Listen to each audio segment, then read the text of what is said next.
తాకట్టులో ఉన్న బంగారాన్ని విడిపించి ఆ రోజు ఆన్లైన్ రేటుకే మేము కొంటాం. Sharma gold company. నమస్కారం, వెల్కమ్ టు సుమన్ టీవీ. నేను గీతాంజలి. 2025వ సంవత్సరం వచ్చేసింది. మరి ద్వాదశ రాశుల్లో జన్మించిన వారి జాతక ఫలితాలు ఏ విధంగా ఉండబోతున్నాయి?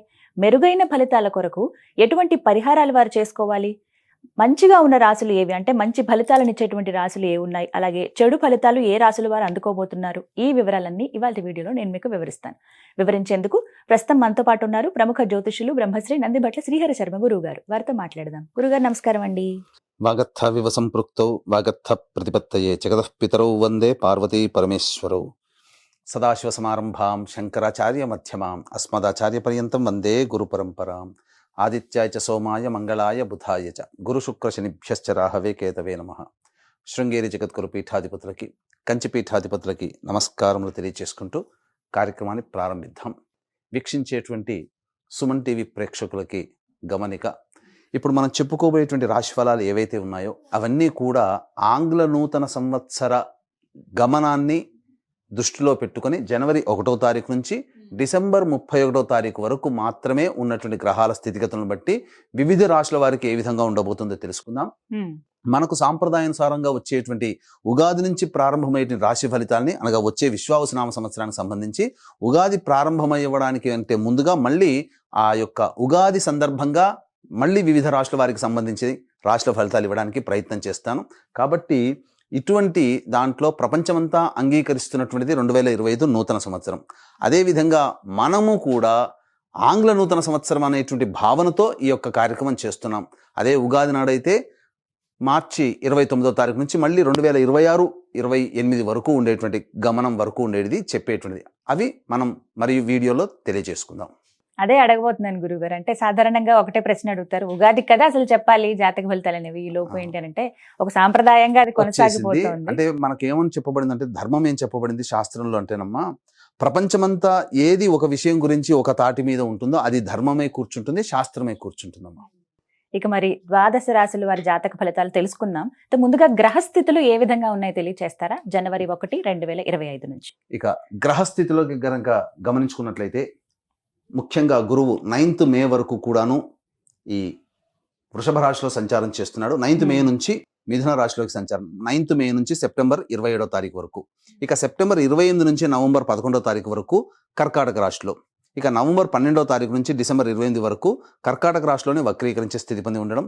ఇక శని భగవాన్ల వారిని కనుక చూసుకున్నట్లయితే 15 ఏప్రిల్ వరకు కుంభరాశిలో సంచారం చేస్తున్నారు. 16 ఏప్రిల్ నుంచి అక్టోబర్ 9వ తారీఖు వరకు మీనరాశిలో సంచారం.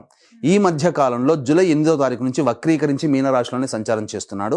అలాగే అక్టోబర్ 10వ తారీఖు నుంచి కుంభరాశిలో సంచారం చేస్తూ వక్రీకరించి కుంభరాశిలో, నవంబర్ 26వ తారీఖు నుంచి వక్రత్యాగము శని భగవాన్ల వారు చేస్తున్నారు. ఇక రాహుకేతులు కనుక చూసుకున్నట్లయితే 15 మే వరకు కేతువు కన్యలో మరియు రాహువు మీనరాశిలోకి, అలాగే 16 మే నుంచి సింహరాశిలో కేతువు, అలాగే కుంభరాశిలో 16 మే నుంచి రాహుగ్రహ సంచారం జరుగుతుంది. ఇక్కడ గమనించుకున్నట్లయితే ఇక్కడ వీక్షించేటువంటి ప్రేక్షకులకు అందరికీ తెలియజేయాల్సినటువంటి అంశం ఏంటంటే, ముఖ్యంగా అందరూ ఈ ద్వాదశ రాశుల గురించి రాగానే అందరూ ఆలోచించేటువంటిది ముఖ్యంగా శని దోషం, ఏలినాడు శని, అష్టమ శని, అర్ధాష్టమ శని, కంటక శని, యోగ శని, ఈ శని దోషాలు. అయితే ఇక్కడ 15 ఏప్రిల్ వరకు శని కుంభరాశిలో సంచారం చేస్తూ 16 ఏప్రిల్ నుంచి మీనరాశిలోకి సంచారం చేస్తున్నా, ఈ యొక్క జూలై 8 నుంచి మీనరాశిలోనే సంచారం చేస్తూ వక్రీకరించినటువంటి కారణం చేత మళ్ళీ ఈ కుంభరాశి ఫలితాన్ని ఇస్తాడు.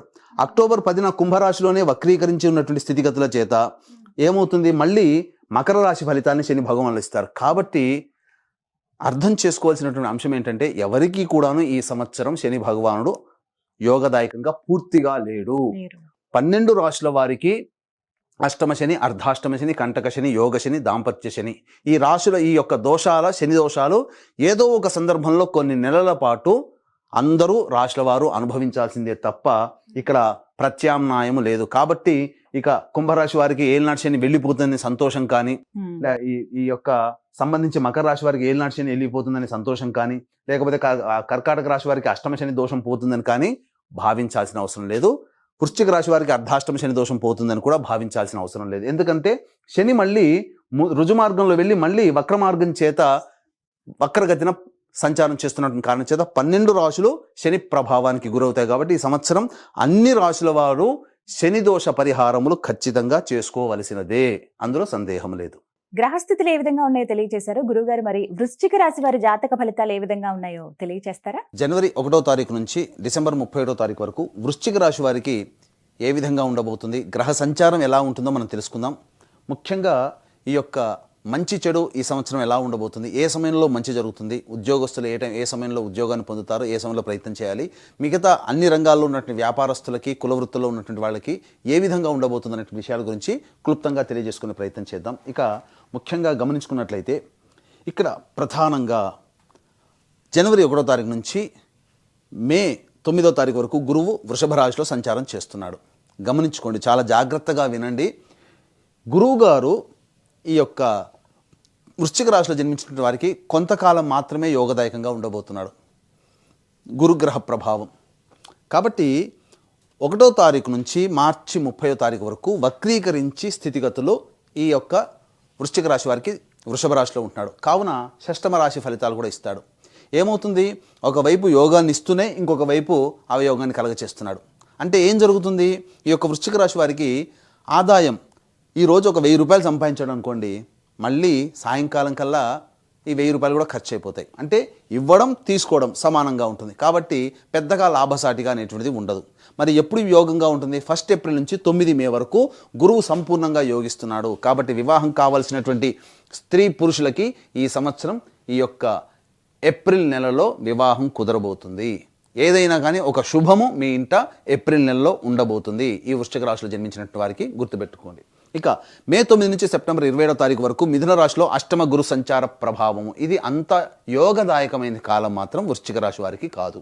ఇక సెప్టెంబర్ 28 నుంచి నవంబర్ 11 వరకు కర్కాటక రాశిలో ఇది చాలా శుభకరం. సెప్టెంబర్ 28 నుంచి నవంబర్ 11 గుర్తుపెట్టుకోండి. మళ్ళీ డేట్స్ చెప్తున్నాను. గురుబలం సంపూర్ణంగా ఉన్నప్పుడే ఏ పనులన్నా మొదలు పెట్టుకోవాలి, తద్వారా మంచి జరుగుతుంది. 1 ఏప్రిల్ నుంచి మే 9, సెప్టెంబర్ 28 నుంచి నవంబర్ 11 ఈ కాలం మాత్రమే గురువు అనుకూలంగా ఉంటాడు. ఇక చాలామంది గత 2 సంవత్సరాలుగా ఇబ్బందులు పడుతున్నటువంటి వాళ్ళకి రిలీఫ్ పొందబోతున్నామేమో అనుకుంటుంటారు. వృశ్చిక రాశిలో జన్మించినటువంటి వాళ్ళు అర్ధాష్టమ శని దోషం పోతుంది కదా అని. వాస్తవమే, 15 ఏప్రిల్ వరకు అర్ధాష్టమ శని దోషంతో ఉండి 16 ఏప్రిల్ నుంచి శనివారు మీనరాశిలోకి సంచారం చేస్తున్నాడు. అమ్మయ్య, ఇక మనకు రిలీఫ్ అంటూ ఉంది. 10 సంవత్సరాల వరకు ఢోకా లేదని అనుకుంటారు, కానీ ఇక్కడే చిన్న కిటుకుందండి. మళ్ళీ ఏమనుకున్నారేమో, శనివారు నా ఇంటిని వదిలిపెట్టిపోతున్నాను అని చెప్పి బాధపడుతూ మళ్ళీ తన ఇంటికి రావాలని కోరుకున్నాడేమో. అందుకే జూలై 8వ తారీఖు నుంచి మీనరాశిలోనే వక్రీకరించే స్థితి పొంది ఉంటాడు శనివారు.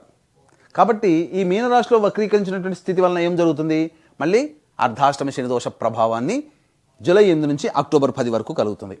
ఇక అక్టోబర్ 10 నుంచి నవంబర్ 26 వరకు కుంభరాశిలోనే వక్రీకరించినటువంటి కారణం చేత అద్భుతమైనటువంటి యోగాన్ని ఈ యొక్క రాశివారు పొందబోతున్నారు, వృశ్చిక రాశివారు. కాబట్టి జూలై 8 నుంచి అక్టోబర్ 10 వరకు అర్ధాష్టమ శని దోష ప్రభావం మళ్ళీ ఉండబోతుంది. కాబట్టి జూలై 8 నుంచి అక్టోబర్ 10, అలాగే ఈ మే 9 నుంచి సెప్టెంబర్ 27 మధ్యకాలంలో గురుబలం లేదు కాబట్టి ఇటు అర్ధాష్టమ శని గురువు. కాబట్టి కీలకమైనటువంటి సమయం జూలై, ఆగస్ట్, సెప్టెంబర్, అక్టోబర్ 10వ తారీఖు వరకు అని చెప్పవచ్చు. కాబట్టి జూలై, ఆగస్టు, సెప్టెంబర్ ఈ 3 నెలలు మాత్రము చాలా జాగ్రత్తగా ఉండండి వృశ్చిక రాశి వారు. స్థాన మార్పు ఉంటుంది, గృహ మార్పు ఉంటుంది, తల్లిగారి ఆరోగ్యం పట్ల శ్రద్ధ వహించుకోవాలి. ముఖ్యంగా మనది అనుకున్నటువంటి ఏదైతే వస్తువు ఉంటుందో, మన మనిషి అని ఎవరైతే అనుకుంటామో వాళ్ళే దూరం అవుతారో, ఆ వస్తువే దూరం అవుతుంది ఈ 3 నెలలు. కాబట్టి అత్యంత జాగ్రత్తగా ఉండండి. ఈ 3 నెలల్లో పరిచయం అయ్యేటువంటి కొత్త వ్యక్తుల పట్ల చాలా జాగ్రత్తగా వ్యవహరించండి. నిర్ణయాలు కూడా తీసుకునేటప్పుడు ఏ వ్యాపార రంగంలో ఉన్న వాళ్ళైనా, ఉద్యోగంలో ఉన్న వాళ్ళైనా, కులవృత్తుల్లో ఉన్న వాళ్ళైనా, ఏ స్థితిలో ఉన్నటువంటి వాళ్ళైనా జూలై, ఆగస్టు, సెప్టెంబర్, అక్టోబర్ 10వ తారీఖు వరకు జాగ్రత్తగా ఉండే ప్రయత్నం చేయండి. ఈ 3 నెలలు సంవత్సరం మొత్తం కూడా కీలకంగా ఈ వృశ్చిక రాశిలో జన్మించినటువంటి స్త్రీ పురుషులకు చెప్పబడి ఉంటుంది. ఇక ప్రధానంగా ఉద్యోగస్తుల దగ్గరికి వద్దాం. ఉద్యోగం ఈ సంవత్సరం అంతా ఉద్యోగం లభిస్తుందా అంటే చక్కగా శనివారు గురుగ్రహ ప్రభావం కొంత ఉండడం వలన ఉద్యోగం లభిస్తుంది. నిరుద్యోగస్తులు సంవత్సరం అంతా ఖాళీగా ఉండరు కదా, ఉద్యోగం లభిస్తుంది. ఇక ఆల్రెడీ ఉద్యోగం చేస్తున్నటువంటి వాళ్ళకి ప్రమోషన్స్, అలాగే ఉన్నత ఉద్యోగం కోసం వేరే సంస్థకి ప్రయత్నం చేస్తే ఎప్పుడు ప్రయత్నం చేయాలనే ఆలోచన ఉంటుంది. కాబట్టి ఏ సమయంలో కనుక మీరు ఉద్యోగం ప్రయత్నం చేస్తే మీ యొక్క రాశి ప్రకారం మీరు యోగాన్ని, విజయాన్ని పొందుతారో తెలుసుకుందాం. ముఖ్యంగా జనవరి 11 నుంచి ఫిబ్రవరి 11వ తారీఖు వరకు ఉన్నటువంటి కాలము అద్భుతమైనటువంటి కాలము. నిరుద్యోగస్తులకి ఉద్యోగం లభించి తీరుతుంది. 2025 సంవత్సరం వస్తూనే మీకు ఒక శుభవార్త ఈ యొక్క వృశ్చిక రాశిలో జన్మించిన వారికి ఉండబోతుంది. ఇక మళ్ళీ ఎప్పుడు ఉంటుందండి? మళ్ళీ ఆల్రెడీ జనవరి, ఫిబ్రవరి 11 గడిచిపోయింది, మాకేం పెద్దగా ఉపయోగంలో లేదు. మళ్ళీ ఎప్పుడు ఇట్లాంటి యోగం ఉంటుంది అని అంటే ఏప్రిల్ 12 నుంచి మే 13 వరకు ఉన్నటువంటి మధ్యకాలంలో కేంద్ర రాష్ట్ర ప్రభుత్వ ప్రైవేటు ఉద్యోగంలో ఉన్నవాళ్ళు అందరికీ కూడా ప్రమోషన్స్తో కూడుకున్నటువంటి బదిలీలు లేదా కోరుకున్న చోటికి సాఫీగా బదిలీలు జరుగుతుండడం, అధికారుల యొక్క అనుగ్రహంతో బాధ్యతాయుతమైనటువంటి పొజిషన్లో మీరు ఈ ఏప్రిల్ 12 నుంచి మే 13 మధ్యకాలంలో ఉండబోతున్నారు. ఇక ఈ సంవత్సరం గడిచిపోయిందండి, చేస్తున్నటువంటి ఉద్యోగంలో మాకు ప్రమోషన్స్ వచ్చాయి, కానీ ఇంకా మా జీవితం చాలా బాగుండాలి, ఇంకెప్పుడు మళ్ళీ ఇటువంటి సమయం ఉంటుంది మాకు అని అనుకుంటారు వృశ్చిక రాశిలో జన్మించినటువంటి వారు. ఆగస్టు 16 నుంచి అక్టోబర్ 15వ తారీఖు మధ్యకాలంలో అద్భుతమైనటువంటి యోగదాయకమైన కాలం ఉంటుంది. ఈ యొక్క సమయంలో మీరు మళ్ళీ ప్రయత్నం చేయండి, మంచి ఉద్యోగం అనేటువంటిది మీరు పొందుతారని చెప్పవచ్చు. ఇక గమనించుకున్నట్లయితే కేతువు దశమంలో 16 మే నుంచి, మళ్ళీ రాహువు 16 మే నుంచి మీనరాశిలోకి, కాబట్టి 15 మే వరకు కేతు యోగిస్తాడు. కాబట్టి ఏమవుతుంది? 15 మే వరకు మీకు ఏదైనా మంచి జరగాలని అనుకుంటే ఆకస్మికంగా వచ్చేసేస్తుంది, ఇంకా ఏమీ సంబంధం లేదు, అన్నీ ఆకస్మికంగా వస్తాయి. కానీ 16 మే నుంచి కూడా 16 మే వరకు కూడా రాహుగ్రహ ప్రభావం వలన మీకు గత జన్మతో లింక్ ఉన్నటువంటి పనులన్నీ కూడాను పూర్తి అవుతాయి. కాబట్టి రాహుకేతులు కూడా యోగదాయకంగానే ఉన్నారు. ఈ యొక్క వృశ్చిక రాశిలో జన్మించినటువంటి రాజకీయ నాయకులకి మాత్రము అంత అనుకూలంగా లేని సమయం. కాబట్టి జాగ్రత్తలు పాటించండి. ఏదైనా అనుకూలంగా ఉంది అని అంటే మాత్రం అక్టోబర్ 10 నుంచి నవంబర్ 26 మధ్యకాలంలో కొంతవరకు అనుకూలత ఉంటుంది. కాబట్టి డబ్బులు ఎక్కువగా ఖర్చు పెట్టి ఎన్నికల్లో పోటీ చేయడం కానీ, ప్రజాదరణ కోసం ఎక్కువగా డబ్బుని సమయాన్ని వెచ్చించడం కానీ వృధా కాలయాపన అని చెప్పవచ్చు. కాకపోతే పెద్దల అనుగ్రహం ఉండడం, పెద్దల దృష్టిలో మీ యొక్క పేరు ప్రఖ్యాతులు ఉండడం వల్ల కొంతవరకు పెద్దల అనుగ్రహంతో కొంత లాభదాయకమైనటువంటి పనులు మీరు చేపట్టగలుగుతారు. ఇక కాంట్రాక్టు రంగంలో ఉన్నటువంటి వాళ్ళు, ప్రభుత్వ కాంట్రాక్టులు, ప్రైవేట్ కాంట్రాక్టులో ఉన్నటువంటి వాళ్ళు ఆచితూచి స్పందించండి. డబ్బులు అనగా ఆ యొక్క సంబంధించినటువంటి టెండర్లు పాడినా సంబంధించినటువంటి బిల్ పాస్ కాకుండా ఉండడం వల్ల కొన్ని ఇబ్బందికర పరిస్థితులు ఈ వృశ్చిక రాశిలో జన్మించినటువంటి వారు పొందుతారని చెప్పవచ్చు. ఇక ఈ సంబంధించినటువంటి రాజకీయ రంగం వారిది అయిపోయింది కదా. సినీ రంగం అనగా 24 ఫ్రేమ్స్లో వర్క్ చేసేటువంటి వాళ్ళు, సినీ కళాకారులు, అలాగే సినీ రంగంలో ఉన్నటువంటి నటీనటులు, నాటక వ్యవస్థలో ఉన్నటువంటి వాళ్ళు, అలాగే టీవీ సీరియల్స్లో పనిచేసేటువంటి వాళ్ళు, social media, electronic and printing media రంగంలో ఉన్నటువంటి వాళ్ళు, సాహిత్యము, సంగీతము, నాట్యము ఇట్లాంటి కళారంగంలో ఉన్నటువంటి వాళ్ళకి అందరికీ కూడాను మంచి పేరు ప్రఖ్యాతులు వస్తాయి. కానీ ధనాదాయమే చక్కగా ఉండదు. పేరు మాత్రం చాలా మోగిపోతుంది వృశ్చిక రాశిలో జన్మించినటువంటి వారికి. కానీ పేరుకు తగ్గ లాభం అనగా ధన ప్రవాహం మాత్రం అంతంత మాత్రంగానే ఉంటుంది. కాబట్టి మీరు సైన్ చేసేటువంటి ప్రతి పనులలో కూడా ఆచితూచి స్పందించి కొత్త ప్రాజెక్టులు సైన్ చేయండి. ఇక ఈ వృశ్చిక రాశిలో జన్మించినటువంటి వారికి ప్రధానంగా కొంత అనారోగ్య సూచనలు అనేటువంటివి ఉండబోతున్నాయి. ఎప్పటి నుంచి? మే 9 నుంచి సెప్టెంబర్ 27వ తారీఖు వరకు ఉన్నటువంటి మధ్యకాలము కొంత అనారోగ్య సమస్యలు, ముఖ్యంగా అసిడిటీ, ఇండైజెషన్ ప్రాబ్లంతో ఎక్కువగా ఇబ్బందులు పడుతుండడము, అలాగే ఈ సంబంధించినటువంటి వారసత్వంగా ఏవైనా కానీ బీపీ, షుగర్లు కనుక మీకు వారసత్వంగా ఉండేటట్టయితే డైట్ కంట్రోల్ చేసుకోండి, ఎందుకంటే అవి మీకు అటాక్ అయ్యే అవకాశాలు కూడా గోచరమవుతున్నాయి ఈ యొక్క సెప్టెంబర్ 27వ తారీఖు వరకు, మే 9వ తారీఖు నుంచి. కాబట్టి జాగ్రత్తలు పాటించండి. ఇక ప్రధానంగా ఈ యొక్క రాశిలో జన్మించినటువంటి విద్యార్థులు కష్టే ఫలి అన్నట్టుగా బాగా కష్టపడడం చేయాలి. పోరాట స్ఫూర్తిని మీరు పెంచుకోవాలి. మీకు పోటీతత్వం ఉన్నట్టుగా భావించుకుంటూ మీరు ప్రయత్నం చేస్తే మీరు తుదకు విజయం పొందుతారు. లేదా అల్లటప్పగా తీసుకుంటే మాత్రం మీకు అంత ఆశించిన విజయం లభించదు. జ్ఞాపక శక్తి తక్కువగా ఉంటుంది, టెన్షన్స్కి గురి అవుతారు. రాస్తున్నటువంటి ప్రవేశ పరీక్షల్లో కొంత తడబాటు అనేటువంటి రావడం ద్వారా మార్కులు తగ్గుతాయి. తర్వాత చింతిస్తారు, అయ్యో ఈ విధంగా చేస్తే బాగుండేది, ఈ యొక్క వీడియో చూసాం కదా, ఈ విధంగా చెప్పినట్టుగా మనం గట్టిగా శ్రమ చేస్తే బాగుండేదని అప్పుడు అనుకునేదానికంటే ముందే మీ యొక్క ప్రణాళికను రూపొందించుకొని దాని తగ్గట్టుగా విద్యార్థులు కనుక కృషి చేసినట్లయితే తప్పకుండా మీకు మంచి ఈ విద్యా సంస్థల్లో ప్రవేశం అనేటువంటిది లభించి తీరుతుంది. ఈ యొక్క వృశ్చిక రాశిలో జన్మించినటువంటి రైతులకి లాభసాటి అంతంత మాత్రంగానే ఉంటుంది. కాబట్టి కొత్త పంటల జోలికి వెళ్ళకండి. కౌలు వ్యవస్థలో, కూలీ వ్యవస్థలో ఉన్నటువంటి వాళ్ళకి ఆదాయం తక్కువగా ఉంటుంది, ఖర్చులు ఎక్కువగా ఉంటాయి.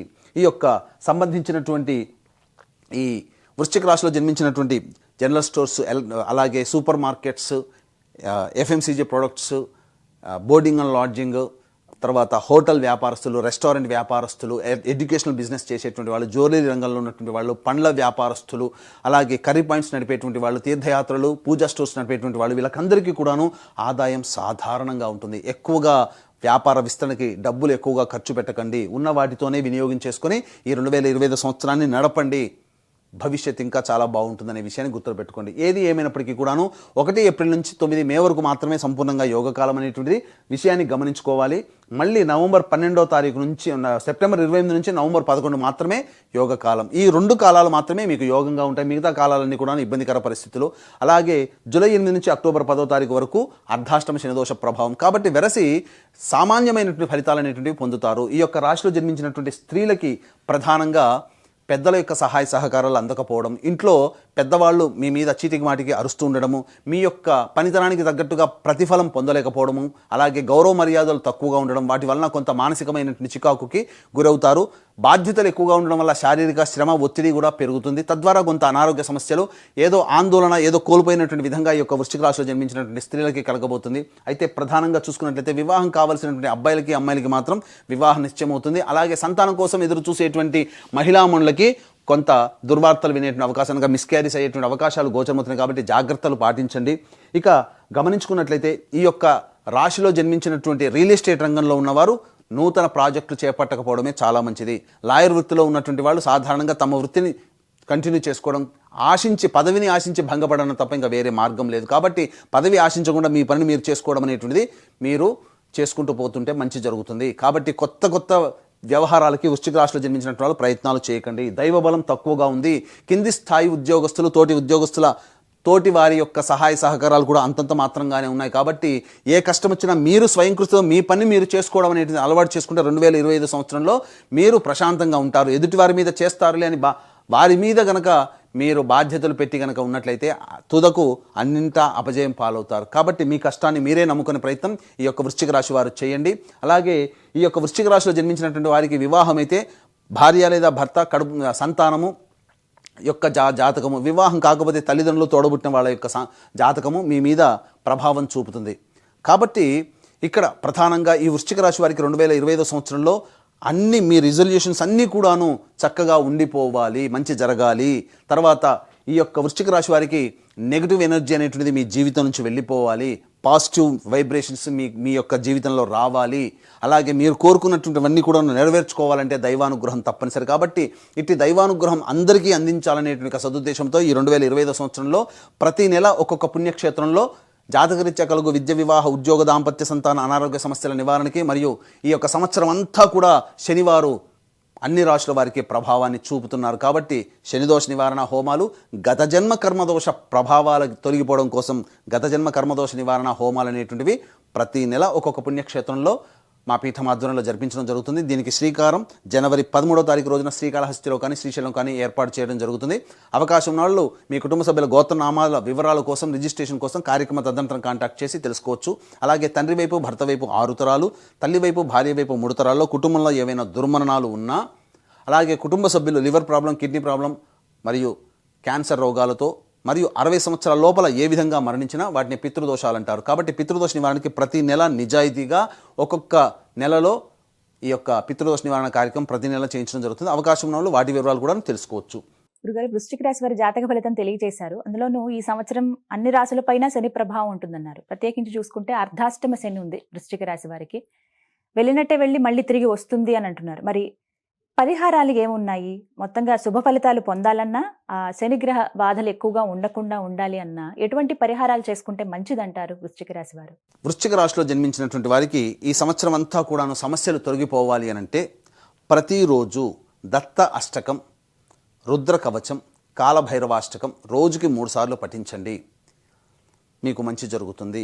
ఒకవేళ ఇన్ని చేస్తున్నా మీ యొక్క జన్మజాతకంలో మీ యొక్క జీవితంలో ఇబ్బందులు ఉన్నాయంటే మీ జన్మజాతకంలో నడిచేటువంటి గ్రహ దశాంతర దశల యొక్క ప్రభావాలు. కావున దగ్గరలోని మంచి ఉపాసనా పరులైనటువంటి జ్యోతిష్యుల్ని సంప్రదించి వారి సలహాలు, సూచనలు పాటించి మరింత మెరుగైన జీవితాన్ని పొందుతారని ఆశిస్తూ సర్వం శ్రీ ఉమామహేశ్వర పరబ్రహ్మార్పణమస్తు.